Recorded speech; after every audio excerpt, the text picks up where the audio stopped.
ముఖ్యంగా Congress party cabinet విస్తరణ చేయాలని నిర్ణయం చేసినట్టుగా తెలుస్తూ ఉంది.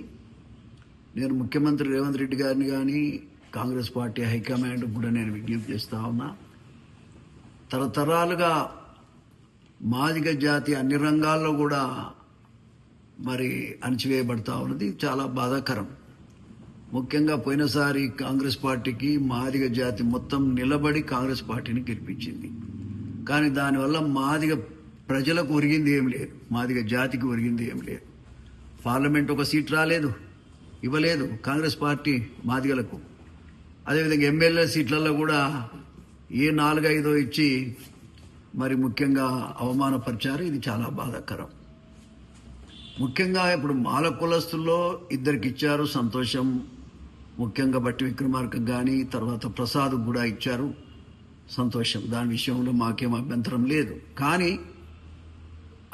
దళితుల్లో అధిక జనాభా ఉన్నటువంటి మాదిగలకు ఒక రాజనరసింహ గారే మాకు మంత్రిగా ఉన్నారు. 2వ మంత్రి కూడా అవసరం ఉన్నది.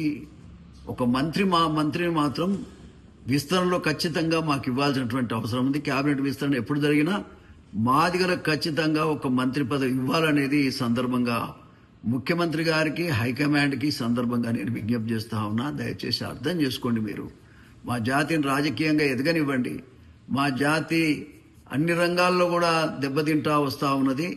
దయచేసి ఈసారి అయినా మాదిగలను గౌరవించి పార్టీని పటిష్టం కావటానికి మీరందరూ కృషి చేయాలని సందర్భంగా నేను తెలియజేస్తా ఉన్నా, విజ్ఞప్తి చేస్తా ఉన్నా. నమస్కారం. ప్రపంచంలో ఏ మూల ఏ క్షణం ఏం జరుగుతుందో వేగంగా తెలుసుకోవడానికి తొలి వెలుగు వాట్సాప్ ఛానల్ని ఫాలో చేయండి.